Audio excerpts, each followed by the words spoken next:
Hi everyone, I'm Libby from POV, Pen on Video, and I'm here with Allison Santa-Cruz, opinion writer for the Daily Pennsylvanian. So Allison, how do you feel your role as an opinion writer is to deliver news to the Penn community?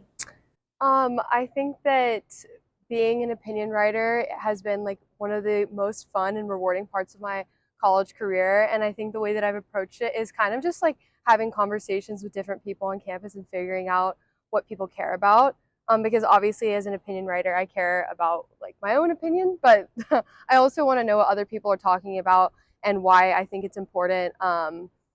And relevant to the Penn community. So obviously, I think about what's happening nationally, but I always try to think about it from the Penn perspective or the college student perspective, like how things that are happening even around the world are affecting us, and why it's important and how it manifests as us being college students at like a very formative time in our lives.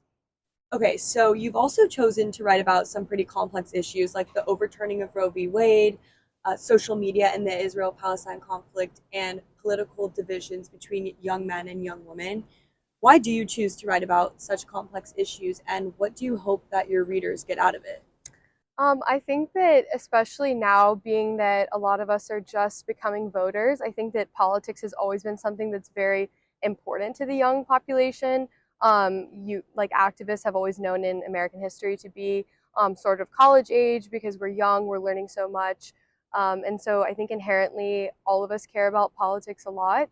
But I also think that I specifically choose to write about these topics because I've noticed that a lot of people on campus, we all talk about these things behind closed doors and we all want to have these conversations, but I think that a lot of people now are scared, especially with just cancel culture in general and like having the digital footprint be such a looming issue for even like future careers, and issues being so divisive that people are really scared to voice their opinions in a formal way. And so I don't really know why freshman year I decided that that's how I was gonna like come into the Penn community. But I just decided one day I was sitting down thinking about what I wanted to do, and I thought that I just think it's so cool when people are vulnerable, and put their opinions out there. And I thought, while I respect that about other people, like maybe I should do it myself and try to bring light onto issues that people are talking about and they do want to discuss, but that they don't really feel comfortable to. So, Mhm.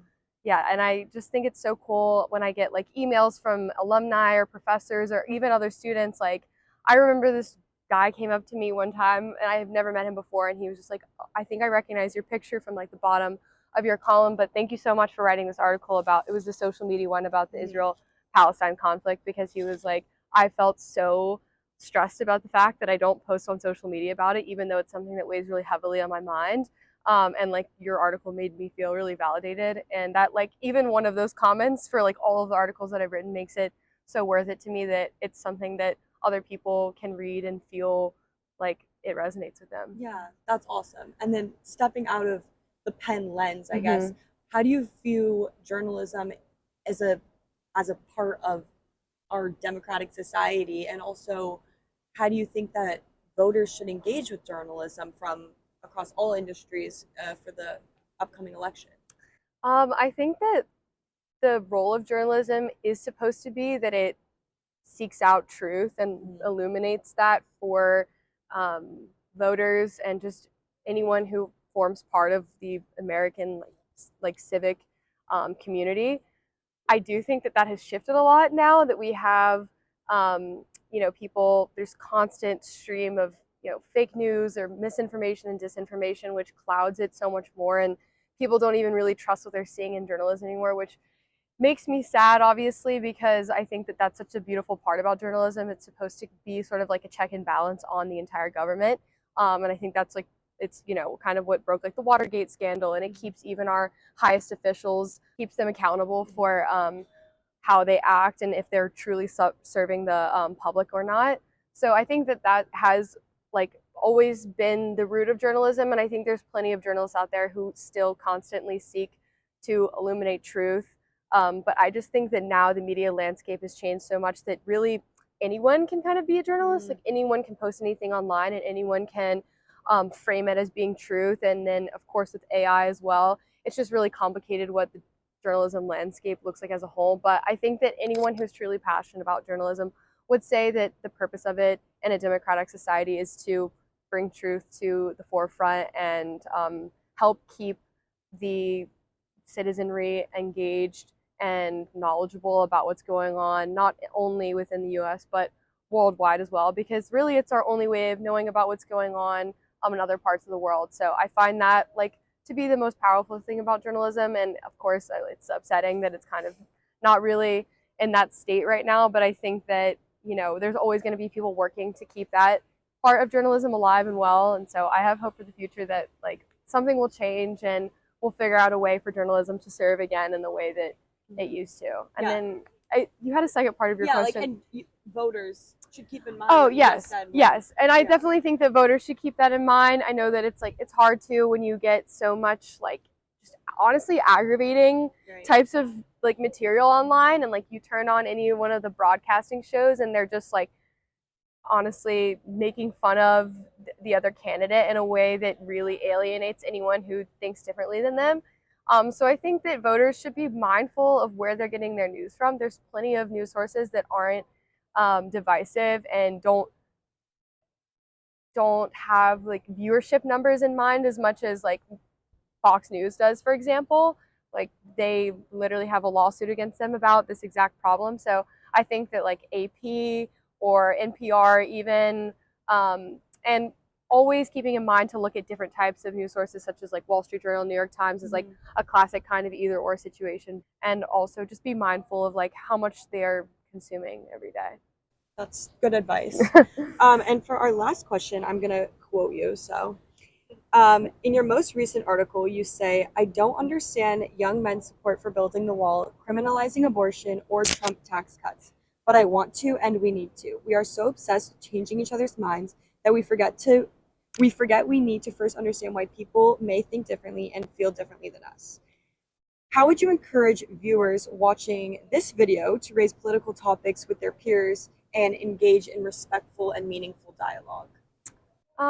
I will say like that has been a realization that took me kind of a long time to arrive to. I'm originally from Mississippi, and so the political environment there is very conservative, and I grew up kind of being irritated with that. I was like, I don't understand why the state is so conservative and like why religion is such a big part of politics. Like we're supposed to have this divide between church and state, and it really took me getting out of that environment and coming to Penn and seeing that people here also think like in closed-minded ways, but on the opposite political spectrum. And it was interesting to me to think that like this closed-mindedness was just inherent to a conservative ideology, whereas it can be inherent to either side.